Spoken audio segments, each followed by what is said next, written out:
pagkakaintindi ko dyan, Oho. iniinsulto niya ako. Ayaw kung iniinsulto ako. Opo, oho. Kaya kung gusto niya akong palitan, magpresenta siya. Na chairman ng Blue Ribbon Oo, at Committee. pakita niya na mas marunong siyang gumawa ng mandatong itinalaga sa committee na yan. Wala pa siyang nailalatag kung anong gagawin niya. Pakikialaman niya itong magtatayo ng independent investigative body. Sa isang pahayag, ibinulgar ni Senadora Amy Marcos na hindi lang flood control projects umano ang bulok sa DPWH, kundi may mas malalaking anomalya pa sa supply contracts. Git ng Senadora, kahit paano ay may nakikitang output sa flood control projects, pero mas malala ang mga kontrata na anyay kalokohan at kontrolado ng mga politiko. Dagdag pa ni Marcos, maayos ang National Expenditure Program o NEP na galing Malacanang at DPWH. Pero biglang nagbabago kapag dumaan na sa deliberasyon. At bagamat walang pinangalanan, tila malinaw ang tinutumbok ng Senadora. Para kay Senator Amy Marcos, hindi matatapos ang bulok na sistema hanggat hawak ng politika ang proseso ng budget. At ang mas nakababahalaan niya, mas marami pang kalokohan bukod sa flood control projects. Lumilitaw na, alam mo, ito, si Senador Francis Pangilinan ay nagsabi na siguro mas maganda meron tayong independent commission na mag-iimbestiga sa flood control project. Ang ibig mo sabihin, iba pa doon sa Blue Ribbon Investigation? Commission 2 eh. Ganon. At ito ay nauna, ay sinabi naman ni Senador Kiko Pangilinan, mas maganda siguro merong ipatupad na tayong isang batas. Magtayutan na tayo ng Independent People's Commission. Ba? Oo, para yung flood control project ay imbestigahan na natin ng Independent People's Commission. Kaya sa isip ko, hindi kaya ito yung para bang nagtatayo ka ng bahay dito, Sen, di ba? Tapos nakita lang mukhang masasapawan tayo. Tayo rin tayo. Yung una, naglagay ng mga plano-plano. Tapos ito yung mga magtatayo. Sino ang mga magtatayo? Ito po, minungkahi ni Pangilinan na pangunahan ng komisyon ni dating Ombudsman Conchita Carpio Morales. Kasama pa si dating DPWH Secretary Rogelio Singson. At isasama pa si Baguio City Mayor Benjamin Magalong. Ang ibig sabihin nito, Senjen, hindi lang plano ang nilatag eh. Meron pang detalye, di ba? Kung ano yung... So bukod na investigating body ito? Itong independent body na ito, mukhang sa tingin ko bilang isang karaniwang mamamayan, baka magugulo, mag-conflict. Kasi meron ng... Di ba? At ang alam ko, ang mandate ng Senate Blue Ribbon Committee ay talaga namang mag-imbestiga. Si Senador Kiko Basan ay, miyembro po ba ng Blue Ribbon Committee? Nag-apply siya. Nag-apply, nagpresenta niya kanina, isama. Karaniwan kasi, susulat siya. Kung pwede sana, maging miyembro ako ng committee mo. Pinayagan ko. Okay. So, technically, miyembro siya ng Blue Ribbon Committee. So, ano po ang gusto niya palabasin dito? Miyembro pala siya ng Blue Ribbon Committee, nagsusuwestiyon siya ngayon ng isang... Anong tanong mo? Anong gusto niya? Anong gusto niya palabasin dito? Di ba? Hindi mo alam kung anong gusto niya palabasin? Hindi, kasi miyembro siya, tapos nagsasuggest siya ng bumuo pa ng isang bukod na grupo na mag-iimbestiga. Same subject matter. Ano po gusto niya palabasin dito? Iniinsulto niya ako.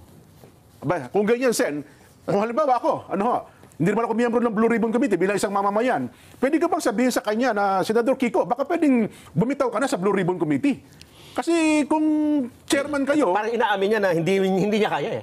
Saka wala siyang tiwala sa committee. Hindi, manawagan ka. Baka nakikinig siya. Baka nakikinig po kayo, Madam Sharon Cuneta. Pakikausap nyo naman po si Senador Kiko Pangilinan. Bako po pwede mapakiusapan mo, bakit po naman meminosen yung Blue Ribbon Committee sa pangunguna po ni Chairman Rodante Marcoleta, nabubuo pa ng isang komite, baka pwede yung sabihin nyo, magbitaw ka na lang dyan sa Blue Ribbon Committee, umalis ka dyan, para hindi naman hindi nakakasira, nakaka-insulto yung ginawa mo. Tama ka, dahil unang araw pa lang eh, di ba? Parang first day of class, sinabi mo na ayaw ko sa classmate ko. Di ba, Sen, sa tingin niyo po, kayo po bilang chairman? Ayun nga, sinabi ko sa iyo, ako ang pagkakaintindi ko dyan, iniinsulto niya ako eh. Ako naman, ayaw kong iniinsulto ako. Kaya kung gusto niya akong palitan, magpresenta siya. Na chairman ng Blue Ribbon Committee. At pakita niya na mas marunong siyang gumawa ng mandatong itinalaga sa committee na yan. Hindi, yung punto na yan, Sen, baka malabo pa, baka ayawan ng taong bayan yan eh. Pero ako sa tingin ko, bilang isa po na nag-oobserba, Sen, kung wala po kayong tiwala sa Blue Ribbon Committee, bilang miyembro, bumitaw na lang po kayo dyan. Sabihin nyo na lang, aalis na po ako, chairman ng miyembro ng Blue Ribbon Committee.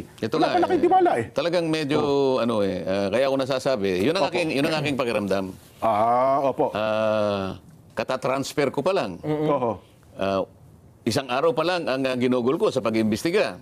At kung titingnan mo sa lawak ng problemang talagang haharapin mo at iimbestigahan mo, hindi mo kakayanin naman ng isang araw. Ngayon, Nakakaisang araw ko pa lang, sasabihin niya, nagpo-propose siya ng isang independent investigative body. Anong ibig niya sabihin? Nakaka-insulto nga talaga yun, Sen. Anong ibig niya sabihin? Di ba? At ang ilalatag pa niyang, i-recommenda pa niyang mga pangalan, dating Ombudsman Conchita Morales. Opo. Hindi ba niya alam kung ano, yung Ombudsman ay talagang katakot-takot ang corruption dyan? Bagay. Pagkatapos sasabihin niya, sabihin nila sa akin na ang Ombudsman ay malinis na malinis at walang corrupt dyan. Ako diretsahan ako eh. Lalo in particular nung panahon. Kay Secretary Babe Singson, wala akong ano dyan. Dahil hindi ko naman talaga siya kakilala. Maaring makakagawa siya ng mabuti rin para sa bansa. Kaya lang, pare-pareho silang naglingkod sa panahon ni dating Pangulong Pinoy eh. Kung kulay ang pag-uusapan dito, puro yelo na naman yan eh. Pero ako naman siguro, Sen, in fairness, doon sa tatlong nabanggit, baka naman walang kinalaman doon sa panukala ni Senador Kiko. Di ba? Nabanggit lang yung pangalan, pinupropose niya eh. Ang talagang una best dito na, well, sabi niyo nga, nakaka-insulto talaga, yung Senador Kiko Pangilinan. Di ba? Sa tingin ko, ano yan, yung statement Hindi na lamang yung committee niya ang ayusin niya kasi nagpapakadalubhasa siya na ayusin niya yung agrikultura ng ating bansa. Okay ako doon sapagkat ang dapat mong tulungan ay yung mga kapuspalad na mga magsasaka ngayon na hindi na nila malaman kung magtatanim pa sila ng palay o hindi. Opo. Anong gagawin mo ngayon? Napakahirap na ng kalagayan ng mga magsasaka ngayon. Hindi na nabebenta yung kanilang mga palay sa halagang kikita sila. Isip-isipin mo, anong kalagayan ng agriculture sa bansa natin ngayon? Kung tawagin subsistence farming. Subsistence farming. Alam mo kung ano ibig sabihin ng subsistence farming? Ano po ibig sabihin, Sen? Nagsasaka ka para mabuhay ka na lang. Wala ka nang may bebenta para sa ganun kumita ka. Ito pambuhay na lang ng pamilya mo. Ito yung kaawa-awang kalagayan ng agriculture sa ating bansa. So survival yan, Sen, pag ganyan. Pagkatapos siya yung kumuha ng agriculture. Ang una mong tingnan ngayon, kung talagang pinuntahan niya yung buong Pampanga, sige. Ayan. Halos binibili na lang 12 pesos per kilo ang palay. Yung hindi nabilad. Yung nabilad, nabilad 11 to 12. Yung hindi binilad, 7 to 8 pesos per kilo. Yan. Saan mo dadalhin ang magsasaka? Wala pa siyang nailalatag kung anong gagawin niya. Pakikialaman niya itong magtatayo ng independent investigative body. Hindi, subukan mo. Di ba? Ayun. Sana makarating sa kanya. Kung wala ka palang tiwala doon sa komite. Yun daw kanyang proposal na yun ay nanggaling sa panukala ng isa pa. Na mag-create ng isang independent People's Commission naman. Wala silang tiwala pala sa Blue Ribbon Committee. Questionin nila. Ayun, diba? naman. Yun Pwede naman kaming magdebate doon. Diba? Kung pamamaraan ko, halimbawa, ayaw nila, magdebate tayo. Yan. Yun ang inihingi ng pagkakataon, di ba? Hindi naman nagsasalita Sen eh. Kung magpo-propose kayo na hindi naman yun naiintindihan ng mga... Hindi, ako siguro, Sen, alam nyo, natakot sila sa nangyaring ito eh. Kasi ang tao, in fairness, so 100, parang 1,500 po pabor sa inyo eh. Pangit yung sa 100 tao, 1,500 ang pabor. Ibig ko sabihin, yung unang dating kayo sa Senado, Sen, mukhang iba agad ang dating eh. Yung tao kasi parang, sabi nila, nabuhayan kami ng pag-asa, meron palang ganito, pwede palang gawin ng ganito. Ako naman, ha? Ang analysis ko dyan, Jen, ang tingin nila dito ay ang tinitingnan nila dito yung 2028 election eh. Kasi mukhang nasapawan na sila ng Rodante Marcoleta.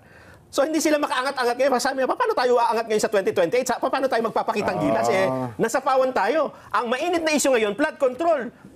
Paano natin ipapasok yung agriculture? Ikaw, anong ipapasok mo? Hindi, flood control din kasi ito mainit. Binigay nga sa akin ng Blue Ribbon, kasalanan ko ba yun? Hindi naman sila nag-apply siguro ron. Nung ako, sabi ko, pwede nyo bang ibigay sa akin yan? Wala namang kumontra. Tinatanong ako kasi. Sabi ko, gusto ko sana yung Blue Ribbon. Po naman. Pwede naman nilang hindi ibigay sa akin. Hindi, naibigay ko na kaya hiningi ni ganito eh. Wala naman eh. Sabi ko, kung wala, di kukunin ko. Wala naman eh. Problema ba yun? Yun na nga. Sa kabila ng mga pangyayari ito, Sen, makaka-apekto ba ito sa mga susunod ninyong pagdinig? Kasi sa Lunes, particular sa Lunes. Kasi in-expect, meron pa isang senador na nag-privilege speech din eh. Parang hinihiling pa yata na, ba't nyo kasi naman ako inunahan, meron pa akong mga gusto sabihin eh. Di ba? Lunes na pala naka-schedule ito. Sen, yung second hearing nyo. Hindi nga, nung una nga, nagsalita na nga rin yun.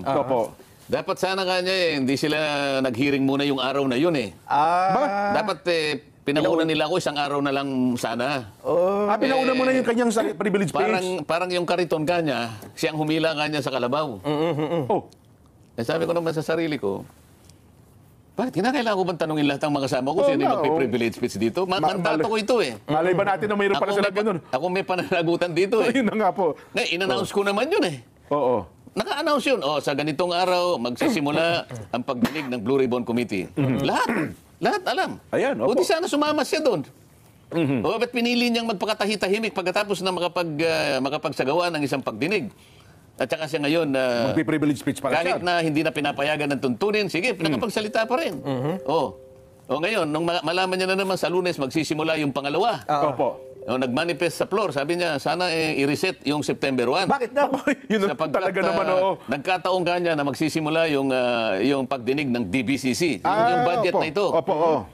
O, sabi ko naman sa sarili ko, di pumunta ka doon sa DBCC. Oo nga naman. Malaya ka namang pumili kung saan ka pupunta. Bakit i-reset na naman? Kaya parang talagang parang ayaw nila na nakapagsisimula ako ng pagdinig. Oho. Kasi mukhang nakikita nila, Sen. May tinatanong ka kanina, Oo. maapektuhan ka ba? Kam? Ay, yung sinasabi ko, dahil kasi kung minsan may mga pangyayaring ganyan na Baka mawalan ka ng loob. Oo, ganyan. na-out of focus puro, kumbaga, pinagtulong-tulungan ka ng mga lumang class, mga old-timer Pinagtulong-tulungan na ako sa House of Representatives eh. Sa bagay. Oo. Oo nga naman. Para namang nakalimot na kayo. Kamakailan lang ito eh. Pinagtulong-tulungan ako. Ako na lang ang natira. Pati hopya, kinuha pa nila. Oo. Oh, ano nangyari? O, nakalipat tuloy ako ron. Ayun. O, pagtulong-tulungan nyo uli ka ngayon. Baka may ibang... O, bahala kayo. Akala, mawawalan ako ng loob. Masisiraan ako ng loob. Oo. Sumakay na silang lahat. Nako. Ba? Hindi kasi ngayon, Sen, alam nyo, hindi lamang yan. May mga panukala. Kaya ako kasi, ito yung mandato ko eh. Kung ano yung Opo. nalalaman kong tama, nagagawin ko, magmula noon hanggang ngayon, palaging ganito yung akin patakaran. Oho. Oo. Nako. Ngayon pala, Sen, hindi lamang yung panukala na yan kasi meron na po ngayon, TRICOM. Lunes kayo, Martes, magkakaroon siya ng investigation. DIR, may investigation na rin. DPWH, meron na rin. Customs, meron na rin. DTI, meron na rin. Yung barangay na lang yata ang... Pati ata barangay, meron na rin. Kung may barangay clearance. Ang Malacanang, meron na rin po. Lifestyle check Tingnan mo naman. ngayon, tingnan mo ngayon. Opo. Bakit na-inspire sila ngayon lahat? Sa araw. Isang araw pa lang eh. Oh, yun na nga Oo. po. Oh. Hindi nyo pa nahalata. Isang araw pa lang. Oh. Lahat na sila magsasagawa ng investigasyon. Mag-iimbestiga, oh. Pati DepDep, yung kay Balisacan, di ba? Oh. So, hari nawa na makagawa sila. Pati ho ngayon ang Department of Budget and Management ay nag-iimbestiga na rin ng mga projects na ito. So, ang ibig nila sabihin, total, nagsisimula na kami. Ikaw, Blue Ribbon, huminto ka na, ganun ba? Parang ganun po ang mensahe, Sen. Kasi ang Blue Ribbon, parang gusto nyo sabihin sa taong bayan, oy, Blue Ribbon, preno ka muna. Pwede bang ito muna ang bigyan natin ng pagkakataon? Yung isa sinabi, wag muna kayong magano. I-reschedule nyo na ako muna. Parang ganon, Sen eh. So, nakikipag-agawan sila ngayon. Yun na nga po. Ba, talaga yatang... Hinahamon. Oo, di ba? Hindi sila nag-aamon, nakikipag-ano siguro sila. Paligsahan. Nakikipagpaligsahan. May competition na, di ba? So- Di maganda kasi ang taong bayan nakikinig. Ha? Sumusubaybay. Opo. Pagka competition, makikita nila ngayon. Alam mo, pagka ang competition healthy, Tama, healthy makikinabang competition. makikinabang ang taong taong bayan. bayan, opo. Makikita, sino kaya talaga sige. O, makikita nilang pagkakaiba ngayon. Hindi kayo maguluhan, Sen. Kasi sa dami na mag-iimbestiga, sa halip na healthy competition, ay maguluhan pang isipan ng taong bayan. Sila ang magugulo. Yung iba. Ngayon lang kayo nakaisip ng gano'n? Kung merong nagsimula? Oho. Oh, nakita siguro ng mamamayan, parang tama yung landas na tinutuntun nito. Yun na nga. Hindi siya maingay. Oho. Simple lang siya. Ang mga tanong, kitang-kita, maliwanag. Oho. Di ba? O ngayon, tsaka sila ngayon magpapaligsahan. Oho. O di ba, hala kayo sa buhay nyo. Biglang dumami ang mag-iimbestiga ngayon, Sen. Ha? At ang gusto natin iparating sa inyo, same subject matter. Di maganda. Di ba ba? Di maganda, sige. Baka naman kasi kako yung imbis. Halimbawa, si Chairman, si Secretary Manny Bonoan, di pa nakakatulog. Baka kung ano-ano masagot niya sa mga pagkatanong, hindi na, yung kanyang isipan, hindi na mapagkatulog yung tao ng mga imbestigahan. Sen. Anong iimbestigahan halimbawa ng department, anong sabi mo? Yung DepDep. Yung dating NEDA. Yan, oo. O anong iimbestigahan niya? Yun daw pong, di ba nung binabalita natin yan na mag-iimbestiga, i-review nila yung mga proyektong pinasukan ng ito ng mga malaking flood control projects. Kailan daw? Paano daw? Sinimulan na raw po nila. Jesus, Mariosi. I-assess daw po yan. Oo. May balik na lang tayo dun sa total, magulo yung mga... sa Lunes, Sen, ay... Anong aasahan natin? Baka naman... Nagpalabas na ng sapina. Ha? Si Senate President. Marami bang mga bagong madidiscover na naman? May inihanda ba kayo? Hindi naman. Kinakailangan kasi dumating yung mga pinatawag, yung kasi mga iba wala. Opo. O, maghintay kayo. Wala bang sagot na darating sila o nagde-decline? Hindi, ipa-arresto na raw eh. So ito ay hindi invitasyon? Hindi na, subpoena na ito. Oo nga, no? Subpoena na Ang ito. subpoena ay hindi mo pwede i-decline. Tama ba, Sen? Bahala sila kung darating sila o hindi. Di ba? Nako. Basta ako na magsasabi, Nelson, may pasabog sa Lunes. May pasabog? May pasabog.